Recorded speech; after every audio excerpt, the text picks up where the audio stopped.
Hello, last time આપણે કોર્સના EMF ઉપરથી પીએચ શોધવાનો દાખલો ગણેલો હતો કે તમને સેલનો ઈએમએફ આપેલો હોય છે અને સાંકેતિક નિરૂપણ આપેલું હોય છે, તેના આધારે પીએચની ગણતરી કરવાની હતી. તો ઓલમોસ્ટ આપણે દાખલો ગણી લીધો હતો, ખાલી આન્સર છે તમારે ફાઇન્ડ આઉટ કરવાનો હતો ભાગાકાર કરીને. ઓકે, આજે છે ફરીથી એક કોર્સનો તમને ઈએમએફ ગણવાનો છે, જેમાં તમને કોર્સનું સાંકેતિક નિરૂપણ આપેલું છે, જેમાં તમને પ્રેશર આપેલું છે બંનેનું, તો એ આરામથી થઈ જશે, ટ્રાય કરજો. ઓકે, નેક્સ્ટ ટોપિક છે ગિબ્સની મુક્ત ઉર્જા અને ઈ સેલ વચ્ચેનો સંબંધ. તો આપણને ખબર જ છે કે ડેલ્ટા જી બરાબર માઇનસ NF ઈ સેલ જે છે, એક બહુ ઘણી વખત આપણે આ સૂત્ર જોઈ ગયા છે, તો એ મેઇન સંબંધ આ જ છે. આની અંદર તમે જોઈ શકો, આપણે થર્મોડાયનામિક્સ જે છે, ઉષ્માગતિશાસ્ત્રની અંદર ભણ્યા હતા કે ડેલ્ટા જી એક્સટેન્સિવ પ્રોપર્ટી છે, એટલે જથ્થા ઉપર આધાર રાખે, બરાબર. જેમ કદ વધારે હોય એમ એની ફ્રી એનર્જી પણ વધારે હોવાની. જ્યારે ઈએમએફ છે એ જથ્થા પર આધાર રાખતી નથી, ઇન્ટેન્સિવ પ્રોપર્ટી છે, જે હમણાં આપણે જોઈએ. એક સિમ્પલ એક્ઝામ્પલ લઈએ. માની લો કે આપણી પાસે આવી રીતનું એક હાફ રિએક્શન છે. હાફ રિએક્શન છે કે તમારે Fe+2 2 ઇલેક્ટ્રોન મેળવીને શું બનશે? Fe solid. ઓકે, બીજું છે તમારી પાસે કે Fe+3 જે છે એ 3 ઇલેક્ટ્રોન મેળવીને બને છે Fe સોલિડ. અને ત્રીજું જે રિએક્શન છે એવું છે કે Fe+3 1 ઇલેક્ટ્રોન મેળવીને બને છે Fe+2. આનો તમને ઈ સેલ આપેલો છે કંઈક -0.44 વોલ્ટ. આનો ઈ સેલ તમને આપેલો છે -0.36 વોલ્ટ. તો આનો ઈ સેલ જે છે આપણે ફાઇન્ડ આઉટ કરવાનો છે.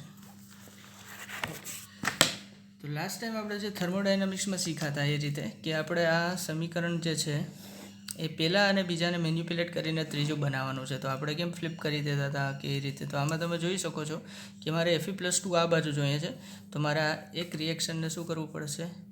ફ્લિપ કરી દેવું પડશે. એટલે 1ની જગ્યાએ શું કરીશું? -1 કરી દઈશ, બરાબર. તો આને હું ફ્લિપ કરીને લખું તો પહેલું રિએક્શન કંઈક આવું થાય. Fe gives you Fe+2 +2 electron minus, અને બીજામાં મારે Fe+3 અહીંયા જોઈએ છે, તો એનો હું જરા બી નહીં બદલું, તો Fe+3 +3 electron minus gives you Fe solid. તો Fe સોલિડ કેન્સલ, 2 ઇલેક્ટ્રોન અને 2 ઇલેક્ટ્રોન અહીંથી કેન્સલ, તો અહીંયા બચશે 1 ઇલેક્ટ્રોન. તો તમારું ફાઇનલ રિએક્શન થાય Fe+3 + electron gives you Fe+2. તો આ છે તમારો ઈ સેલ, બરાબર છે. તો આને હું કઈ રીતે લખી શકું? તો કે 2 એમનું એમ હતું અને એકને હું કેવું કહી દીધું હતું? -1.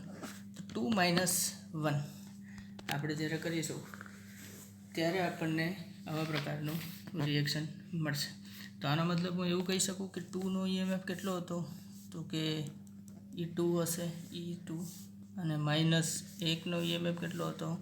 તો કે E1. એના બરાબર E3 બને. E2 આપણને હતો -0.36 અને આ તો -0.44, એટલે માઇનસ પ્લસ 0.44 બરાબર E3 થવો જોઈએ, જે આપણને પ્રશ્નમાં પૂછ્યો છે. બટ આવું આપણે કરી શકીશું નહીં, કારણ કે આ ઇન્ટેન્સિવ પ્રોપર્ટીઝ તમારે ડાયરેક્ટ સરવાળો બાદબાકી ના કરી શકો, બરાબર. અમુક શરત છે, ક્યારે કરી શકો? જ્યારે આ બે એક હાફ સેલ હોય અને આ બેનો સરવાળો કરી અને તમે એક સંપૂર્ણ સેલ રિએક્શન બનાવતા હોય તો તમે આ કરી શકો. અધરવાઇઝ આ તમે જોઈ શકો કે ત્રણે એક અર્ધકોષની પ્રક્રિયાઓ છે. ઓકે, તો અહીંયા આવી જાય. તો અહીંયા આપણે એવું કરી શકીશું નહીં. તો ઈએમએફ શોધવા માટે આપણે પ્રથમ ડેલ્ટા જીમાં ફેરવવો પડે, કારણ કે ડેલ્ટા જી એક એક્સટેન્સિવ પ્રોપર્ટી છે. તો ડેલ્ટા જીમાં આપણે કઈ રીતે ફેરવશું? અહીંયા E3, અહીંયા આવી રીતનું કંઈક સમીકરણ હતું આપણી પાસે કે E3 બરાબર શું છે આપણે? તો કે E2 - E1. તો આને હું ડેલ્ટા જીના ફોર્મમાં લખું તો delta G3 = delta G2 - delta G1 આવી જશે. ઓકે, ડેલ્ટા G અને ડેલ્ટા G બરાબર આપણે હમણાં જોયું કેવું હોય? -NFE હોય. તો અહીંયા હું લખી શકીશ -N3FE3. અહીંયા લખી નાખશું -N2FE2. અહીંયા લખી નાખશું માઇનસ પ્લસ N1FE1. બરાબર છે. F બધામાંથી નીકળી જશે, આ માઇનસ માઇનસ થઈ જશે, પ્લસ તમારું જે સૂત્ર બનશે એ કંઈક એવું બનશે, E3ને સૂત્રનો કરતાં બનાવીએ અહીંયા તો N2 E2 વત્તા N1 E1 અને અહીંથી જે N3 હતું એ છેદમાં આવી જાય. હવે N2 કેટલો છે 3. આ રિએક્શનમાં જાઓ N2 એટલે કે બીજા રિએક્શનનો N ફેક્ટર કેટલા ઇલેક્ટ્રોન છે 3, તો એ આવશે અહીંયા તમારે 3. ઓકે E2 તમને આપેલો છે -0.36, તો અહીંયા લખી નાખશું તમે -0.36, પ્લસ નથી -0.36 છે, માઇનસ N1 પહેલા રિએક્શનમાં 2 ઇલેક્ટ્રોનનો ફેરફાર એટલે 2 ગુણ્યા એનું રિએક્શન, અને N3 છેલ્લા રિએક્શનમાં 1 જ ઇલેક્ટ્રોન છે એટલે 1. ગણતરી કરો, E3 તમને મળી જશે. બરાબર છે, એ છે તમારે નંબરની અંદર લખવાનો છે જવાબ. ઓકે, તો એકદમ ઇઝી છે. કઈ રીતે આપણે ગિબ્સની મુક્ત ઉર્જાનો જે સૂત્ર છે ΔG બરાબર -એને બનાસ, એકદમ ઇઝી એટલા માટે પડશે કારણ કે લાસ્ટ ટાઈમ આપણે જે થર્મોડાયનામિક્સ ભણ્યા હતા એની અંદર આવા પ્રકારના જ મેન્યુપ્યુલેશન કરી અને આપણે તમને યાદ હોય તો ΔH શોધતા. ΔH ફોર્મેશન, ΔH ઓફ સબ્લિમેશન અને ΔH જે છે કમ્બન્શન એટલે કે દહન એન્થાલ્પી, બરાબર, સબ્લિમેશન એન્થાલ્પી, સર્જન એન્થાલ્પી શોધતા. હવે ΔH છે અગેન કેવી પ્રોપર્ટી છે, એક એક્સટેન્સિવ પ્રોપર્ટી છે, એટલે એમાં આપણે ડાયરેક્ટ આ રીતે જ કરતા કે આવી રીતે ΔH જે છે ડાયરેક્ટ પ્લસ કર્યું હોય સૂત્ર, આમાં તો પ્લસ, માઇનસ કર્યું હોય તો માઇનસ, બરાબર, 2 વડે ગુણ્યું હોય તો 2 વડે, એ રીતે જ આપણે કરી લેતા કારણ કે એક્સટેન્સિવ પ્રોપર્ટી છે. સેલમાં એવું બધું શક્ય નથી, એટલા માટે આપણે એને પહેલાં ΔGમાં ફેરવવું પડે અને ΔGના આધારે દાખલા ગણવા પડે. ઓકે, અહીંયા જે હમણાં મેં કીધું હતું એમ કે જો આપણે 2 અર્ધ પ્રક્રિયાઓને ઉમેરીને કોષ પ્રક્રિયા લખીએ તો EMFનો સરવાળો થઈ શકે. મતલબ શું છે કે માન લો કે આપણે આની અંદર જે છે કોઈ હાફ પ્રક્રિયા લખતા હોય તો કે Znમાંથી માન લો કે Zn+2 અને 2 ઇલેક્ટ્રોન છૂટા પડે અને કોપર +2 છે એ 2 ઇલેક્ટ્રોન લઈ અને કોપર સોલિડ બનાવતો હોય તો આની ઓવરઓલ પ્રક્રિયા તમે લખતા હો આવી રીતે તો direct Zn+U+2 gives you Zn+2 + U. તો આ 2 અર્ધ પ્રક્રિયા મળીને એક સંપૂર્ણ પ્રક્રિયા બનાવે છે. તો આની અંદર એ વસ્તુ શક્ય છે કે તમે પોટેન્શિયલનો સરવાળો બાદબાકી થઈ શકે, બરાબર. ખાલી સરવાળો મેં લખ્યો છે, બાકી ખરેખર સરવાળો બાદબાકી તમે જે સૂત્ર છે એની મદદથી કરી શકો. જે આપણે કરીએ છીએ E0 cell is equal to શું કરીએ, E cathode minus E anode, એ કરીએ જ છીએ આપણે, બરાબર. જે અહીંયા લાગુ નથી પડતું કારણ કે 3 અર્ધ પ્રક્રિયાઓ છે, બરાબર. કોણ એનોડ કોણ કેથોડ કંઈ ખબર નથી, બધા જ તમે જોઈ શકો તો કેથોડ તરીકે છે, બધાનું શું થાય છે રિડક્શન. તો એક અર્ધ પ્રક્રિયાઓ છે એની અંદર આ સૂત્ર લાગુ પડતું નથી. પરંતુ જો આપણે 2 અલગ અલગ અર્ધ પ્રક્રિયાથી નવી જ અર્ધ પ્રક્રિયા બનાવીએ તો EMFનો સરવાળો કરી શકાતો નથી. તો આ સેમ વસ્તુ છે કે 3 અર્ધ પ્રક્રિયાઓ છે, 2 અર્ધ પ્રક્રિયાઓને આપણે મેન્યુપ્યુલેટ કરીને ત્રીજી જ અર્ધ પ્રક્રિયા બનાવી, તો આમાં કંઈ આપણે E કેથોડ માઇનસ એનોડ કરી શકતા નથી, એની ખાસ ધ્યાન રાખવી. સમજૂતી માટે હજી એક દાખલો જોઈએ. દાખલો બહુ સરળ છે. દાખલો તમને એવું કહે છે કે MnO4 માંથી MnO4 માઇનસમાંથી MnO4 -2 બને છે અને એની વચ્ચે જે વિદ્યુતનો પોટેન્શિયલ છે 0.56 વોલ્ટ છે. MnO4 -2 માંથી MnO2 બને છે ત્યારે જે વિદ્યુત પોટેન્શિયલ છે 2.26 વોલ્ટ છે અને MnO2 માંથી Mn+3 બને છે ત્યારે છે કંઈક 0.95. તો તમારે શોધવાનું છે કે MnO4 માંથી Mn+3 કઈ રીતે બને, બરાબર. તો એકદમ સિમ્પલ છે, તમારે મેઇન વસ્તુ છે આની અંદર N ફેક્ટર શોધવાનું રહેશે, બરાબર. પ્રશ્નમાં બધા જ માટે N ફેક્ટર જે આપણે હમણાં ટેકનિક જે જોઈ હતી એ રીતે બી તમે કરી શકો મેન્યુપ્યુલેટ કરીને. તમને ચોખ્ખું દેખાય છે અહીંયા કે પહેલાં તો MnO4 માંથી MnO4 માઇનસમાંથી MnO4 -2 બનશે, પછી એમાંથી પાછો આ બનશે, એટલે આ બધાનો સરવાળો કરશો તો તમને શું મળી જશે, Mn+3 મળશે. અને પછી તમારે તો જોઈએ પહેલાં MnO4 માઇનસમાંથી Mn+3 બનાવવા માટે ઉપરના બધી જ પ્રક્રિયાનો સરવાળો કરવાનો રહેશે. સિમ્પલ આપણે જોઈએ તો બધાના N ફેક્ટર કઈ રીતે, પહેલાં તમે જો MnO4 માઇનસમાંથી MnO4 -2 બને છે તો MnO4 માઇનસમાં ઓક્સિડેશન આંક હોય છે +7, જ્યારે અહીંયા થાય છે +6. તો કેટલા ઇલેક્ટ્રોન અન્ય ગેઇન કર્યા હશે 1, તો એના માટે N ફેક્ટર થાય 1. MnO4 -2 માંથી શું બને છે MnO2, તો અહીંયા +4 છે, અહીંયા +6, તો કેટલા ઇલેક્ટ્રોન મેળવાશે 2, એટલે N ફેક્ટર આવશે 2. MnO2 માં +4 છે, Mn+3 માં કેટલા છે તો કે 3, તો કેટલા ઇલેક્ટ્રોન મેળવા હશે 1, તો અગેન 1. હવે આપણે પ્રશ્નનો જવાબ, પ્રશ્ન એ કીધો છે કે MnO4 માંથી Mn+3 બને છે, તો MnO4 માઇનસમાંથી Mn+3, તો MnO4 માઇનસમાં આવે છે +7, જ્યારે Mn+3 છે. તો 4નો તફાવત છે તો n ફેક્ટર આવે 4. અગેન ડાયરેક્ટ એસએલની લઈને ડેલ્ટા જીમાં ફેરવશું તો ડેલ્ટા G0 બરાબર ડેલ્ટા G1, ડેલ્ટા G02 વત્તા ડેલ્ટા G03, બધામાં n minus FE0, NFE, NFE, NFE બરાબર. હવે અહીંયા F બધામાંથી કેન્સલ, અહીંયા માઇનસ માઇનસ બધે પ્લસ, છેલ્લે આ બી પ્લસ E0, નીચે આવશે n, તો n1 E1 વત્તા n2 E2 વત્તા n3 E3. તો તમને n1 પહેલા માટે n ફેક્ટર છે 1 ઇન્ટુ એના માટે તમારો E આપેલો છે 0.56, તો અહીંયા લખો વત્તા બીજા માટે છે n ફેક્ટર 2 ગુણ્યા એના માટે આપેલો છે 2.26, ત્રીજા માટે છે 1 ઇન્ટુ એના માટે આપેલો છે 0.95, છેદમાં આવશે 4. તો તમારે કંઈક જવાબ મળશે. ગણતરી કરીને તમે તમારી નોટ્સમાં લખજો આન્સર. ઓકે, અગેન એક દાખલો છે હોમવર્ક માટે. બરાબર, હોમવર્કમાં તમને આપેલો છે BrO3 માઇનસ જે છે એમાંથી BrO માઇનસ બને છે ત્યારે 0.54 વોલ્ટ છે. BrO માઇનસમાંથી 1/2 Br2 બને છે ત્યારે 0.45 વોલ્ટ છે, અને 1/2 Br2માંથી Br માઇનસ બને છે ત્યારે વોલ્ટ છે 1.07 વોલ્ટ. તો તમારે BrO3 માઇનસમાંથી જો ડાયરેક્ટ Br માઇનસ બને તો એ કેટલો હોય? જવાબ તમને લખેલો છે 0.61 વોલ્ટ જેવો આવશે, આની આજુબાજુ આવશે. તો તમે ગણતરી કરીને હોમવર્કની અંદર તમારે લખવાનો છે. ઓકે, હવે કોષનું ઉષ્માગતિશાસ્ત્ર. બરાબર, આપણે કોષનું ભણ્યા થર્મોડાયનેમિક્સ જે છે એ કોષનું જોઈએ. હવે તો આપણે બહુ ફેમસ સૂત્ર છે ડેલ્ટા G બરાબર delta H minus T delta S. હવે અચળ દબાણે T સાથે આનું ડિફરન્શિએટ કરતા તો તમે ડેલ્ટા S બરાબર NF d/dt. હવે એનું ડિફરન્શિએટના જે સ્ટેપ છે આપણા કામના નથી, તો એ મેં નથી લખ્યા. તમને ઈચ્છા હોય તો તમે આનું T અચળ દબાણે T સાથે ડિફરન્શિએટ કરશો તો તમને મળી જશે. બરાબર, Tનું ડિફરન્શિએટ આવશે 1, અને ડેલ્ટા Gની કિંમત અહીંયા મેં મૂકી દીધી હશે. કઈ રીતે કરશું? ડેલ્ટા G બરાબર માઇનસ NF E મૂકી દીધો છે અહીંયા, એટલા માટે અહીંયા NF અને E આવ્યો છે. બરાબર, બીજું કંઈ છે નહીં. ઓકે, તો તમને કંઈક આવું સૂત્ર મળશે. આ ફાઇનલ સમીકરણ છે. ફાઇનલ સૂત્ર તમને આવું મળશે કે ડેલ્ટા S બરાબર NF કાઉન્સમાં d/dt P. અહીંયા જે d/dt છે એને તાપમાન કોફિશિયન્ટ, બરાબર, ટેમ્પરેચર કોફિશિયન્ટ કહેવામાં આવે છે, એટલે કે વિશિષ્ટ તાપમાન કહેવામાં આવે છે, કે તાપમાન અને E સાથેનો સંબંધ છે. હવે ડેલ્ટા એસની કિંમત ફરી પાછી હું આ સમીકરણમાં મૂકું તો મને મળશે કંઈક આવું. ડેલ્ટા G બરાબર પાછું માઇનસ NFE મૂકી દઉં તો માઇનસ NFE બરાબર ડેલ્ટા H માઇનસ T. એમના ડેલ્ટા એસની જગ્યાએ મેં આખું ફોર્મ્યુલા મૂકી દીધું. આનું પાછું તમે સાદું રૂપ આપશો એટલે તમને કંઈક આવું મળશે. ડેલ્ટા H બરાબર minus NF કાઉન્સમાં E minus d/dt T. બરાબર, d/dt અગેન છે તાપમાન કોફિશિયન્ટ, જે તમને પ્રશ્નમાં આપી દીધેલો હશે કે ભાઈ ફલાણી પ્રક્રિયા માટે તાપમાન કોફિશિયન્ટ એટલો છે, તો એના માટે ડેલ્ટા H ગણો કે ડેલ્ટા S ગણો, એ બધું જોઈએ હમણાં ક્વેશ્ચન કઈ રીતે હોય છે.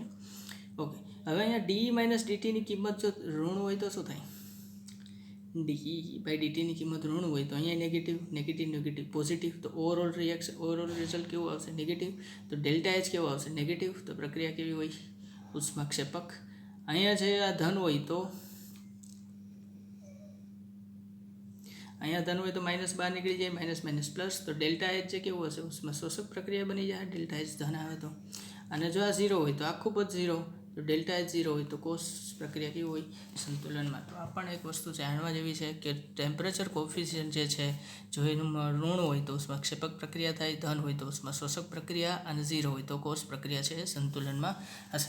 હવે આના માટે એક પ્રશ્ન જોઈએ. પ્રશ્ન જે છે ઇંગ્લિશમાંથી ટ્રાન્સલેટ કરેલો છે, એટલે છે એવો. એક પ્રમાણિત કોષનો EMF આપેલો છે તમને 1.018 વોલ્ટ, બરાબર, 1.018 વોલ્ટ છે.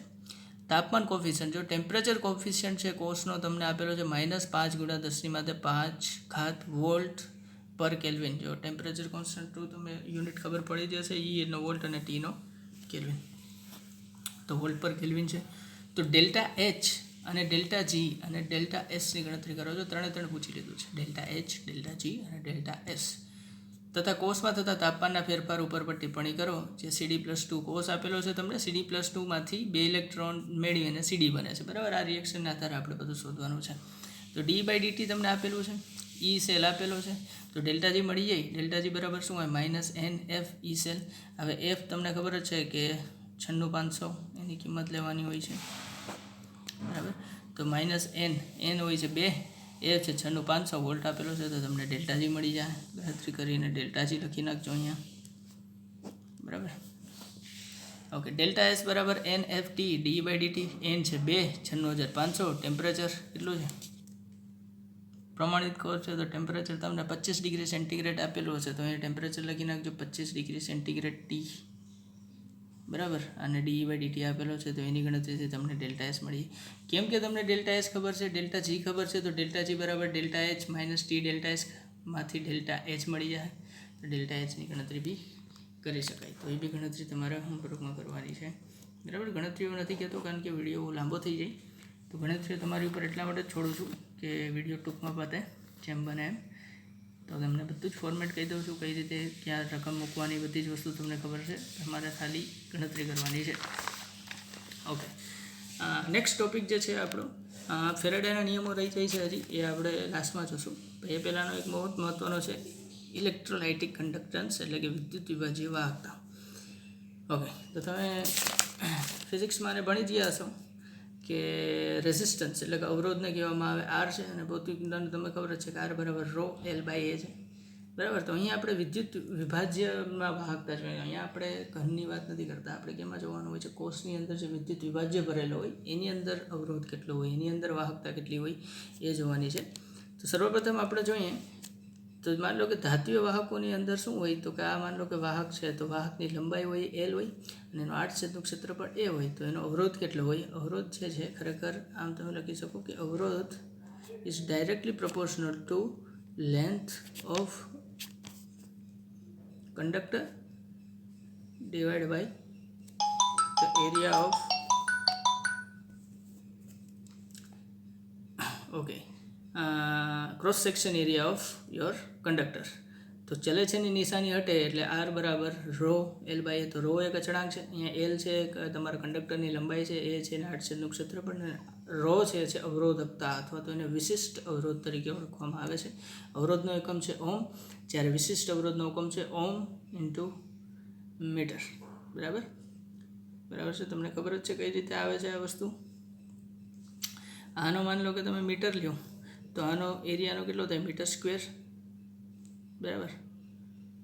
તો તમે આને આ કેન્સલ થઈ જાય તો બધે ખાલી મીટર. તો રોને સૂત્રનો કરતા બનાવો તો તમને અલ્ટિમેટલી જે છે એનો મળશે ઓમ ઇન્ટુ મીટર.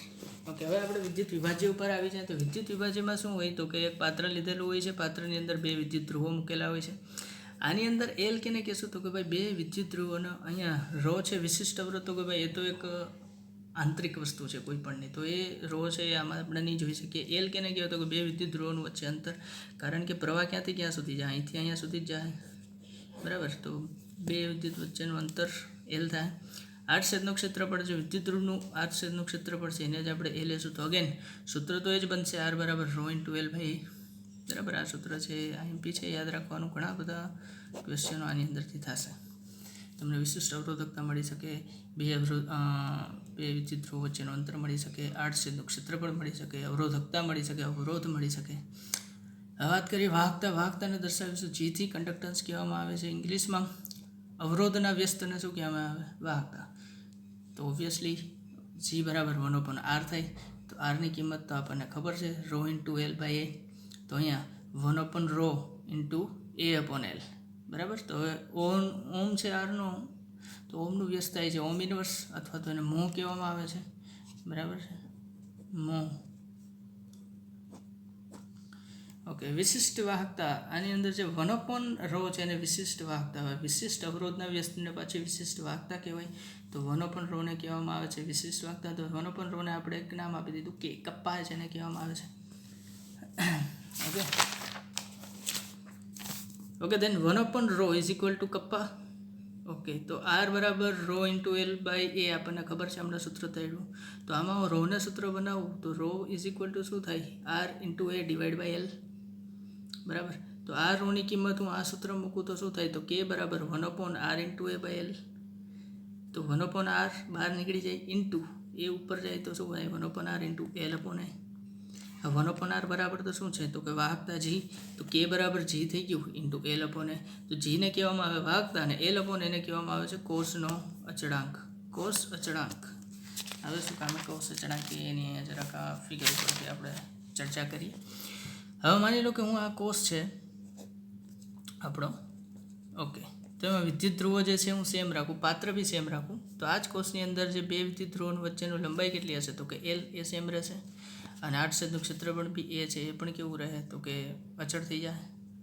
હું શું કરું છું તો કે ભાઈ અલગ અલગ, પહેલાં આમાં મેં HClનું દ્રાવણ નાખ્યું, એનો કોષ એનો મેં વાહકતા માપી. તો વાહકતા માપવા માટે મારે, ચલો અવરોધ માપવા માટે મારે શું જોવા, એલ અપોન એ જોવાનું, બરાબર. તો એલ છે એટલી છે અને એ છે એટલી. એ પાણી મેં HCl ઠલવીને મેં પાછું એને હોય જ નાખ્યું, એની વાહકતા માપી તો એમ હશે. તો તમે જોશો એલ અને એ બદલશે, તો કે એલ અને એ નહીં બદલે, કારણ કે કોષ એકનો એક છે. એટલા માટે જ આપણે આ જે છે એને કોષ અચળાંક કહેવામાં આવે છે. એલ અપોન એને રીઝન એ છે એના માટે કે એલ અપોન એ બદલાતા નથી જ્યાર સુધી કોષ બદલાતો નથી. ઓકે, તો આ વસ્તુ ક્લિયર દરેકને. એલ અપોન એને આપણે શું કહીએ છીએ, કોષ અચળાંક. ઓકે, નેક્સ્ટ આપણે જઈએ તો વિશિષ્ટ વાહકતા બરાબર વાહકતા ગુણ્યા કોષ અચળાંક થાય. એકમ અગેન તમે જોવો છો તો વિશિષ્ટ વાહકતાનો એકમ કેટલો થાય, બહુ ઇન્ટરેસ્ટિંગ છે. વાહકતાનો એકમ આપણે કેટલો લઈએ છીએ, મો, અને કોષ અચળાંકનો કેટલો લેવું, અગેન કોષ અચળાંકનો કેટલો થાય, અહીંયા આવશે મીટર, અહીંયા આવશે મીટર સ્ક્વેર. તો મીટર સ્ક્વેર છે તો હું મીટર ઇન્વર્સ, તો મો ઇન્ટુ મીટર ઇન્વર્સ, અથવા તો ઓમ ઇન્વર્સ ઇન્ટુ મીટર ઇન્વર્સ થાય. હવે અહીંયા કેવું છે કે કોષ આપણે કંઈ મીટર લાંબુ નહીં લઈએ, જેટલા બી કેલ્ક્યુલેશન હશે સેન્ટીમીટરમાં હશે, તો અહીંયા આપણે મો ઇન્ટુ સેન્ટીમીટર ઇન્વર્સ અથવા તો ઓમ ઇન્વર્સ ઇન્ટુ સેન્ટીમીટર ઇન્વર્સ, આને કલેક્ટિવલી કહેવામાં આવે છે સિમેન્સ. તો સિમેન્સ જે છે એસઆઈ યુનિટ તમે માની શકો આના માટે. ઓકે, તો એક દાખલો જોઈએ, સિમ્પલ, બરાબર. ઇંગ્લિશમાંથી અગેન ટ્રાન્સલેટ કરેલો છે એટલે થોડો મોટો લાગશે, બાકી છે સિમ્પલ. 0.1 મોલર MgCl2ના દ્રાવણની વિશિષ્ટ વાહકતા આપેલી છે તમને 0.09 સિમેન્સ. આ દ્રાવણમાં 1.5 સેન્ટીમીટર સ્ક્વેર ક્ષેત્રફળ ધરાવતા વિદ્યુત ધ્રુવોને 0.5 સેન્ટીમીટર દૂર મૂકવામાં આવેલા છે. તો જો તમને એ બી આપી દીધો, એલ બી આપી દીધો, કપ્પા બી આપી દીધો, ઓકે, જો વિદ્યુત ધ્રુવો વચ્ચે પોટેન્શિયલનો તફાવત બી આપી દીધો છે જે 5 વોલ્ટ હોય, તો કેટલા પ્રવાહ પસાર થાય, પ્રવાહ કેટલો પસાર થાય, એટલે કે આઈ આપણને પૂછ્યો છે, બરાબર, એમ્પિયરની અંદર, જે તમે ફિઝિક્સમાં ભણી ગયા છો કે V = IR થાય, બરાબર. તો V અપોન R કરશો તો તમને શું મળી જાય, આઈ. V તમને આપેલો છે 5 વોલ્ટ, R શોધી લો તો આઈ મળી જાય. તો ચલો શોધી R. કોષ અચળાંક એલ અપોન એ જે છે 0.5 અપોન 1.5 ઇન્ટુ 1 એટલે થાય 1/3, બરાબર. એલની કિંમત એની કિંમત મૂકી એટલે કોષ અચળાંક મળી ગયો. કપ્પા = થાય 1/r ઇન્ટુ 1/3. અહીંયા જીને મેં શું લખી દીધો, 1/r, કારણ કે R જોઈએ છે આપણે. ઓકે, તો આરને સૂત્રનું બનાવી તો 1 કપ્પા ઇન્ટુ 1/3, તો 1 કપ્પા છે 0.09 ઇન્ટુ 1/3, તો તમને આર કેટલો મળશે 1/0.027, એટલે કે 37 ઓમ જેટલો કંઈક આર તમને મળશે. સિમ્પલ. V = IR, I બરાબર V અપોન R, 5/37, 0.135 એમ્પિયર. તો આ રહેશે તમારો જવાબ. મેન હું તમને એટલું જ કહીશ કે આ જે કંડક્ટિવિટી જે છે એમાં રેઝિસ્ટન્સ છે, હજી આની અંદર બે વેરિયન્ટ આવશે, બે વેરિયન્ટ તમારે વેરિએશન આવશે. એ છે તો મોલર કંડક્ટિવિટી એટલે કે મોલર વાહકતા, અને ઇક્વિવેલન્ટ કંડક્ટિવિટી એટલે કે તુલ્ય વાહકતા. આ બેના સૂત્ર અલગ હશે અને મોસ્ટ ઓફ ધી ક્વેશ્ચન એમાંથી આવશે, પણ આ બેઝ છે. આની અંદર તમારે કઈ રીતે વાહકતા કેને કહેવાય, અવરોધ કેને કહેવાય, કોષ અચળાંક કેને કહેવાય, કપ્પા કેને કહેવાય, વિશિષ્ટ વાહકતા શું છે, વિશિષ્ટ અવરોધકતા શું છે, તો બહુ વ્યવસ્થિત સ્ટડી કરો. અને નેક્સ્ટ લેક્ચરની અંદર આપણે આના બહુ જ હાઈ લેવલના ક્વેશ્ચનો જોવા જઈશું.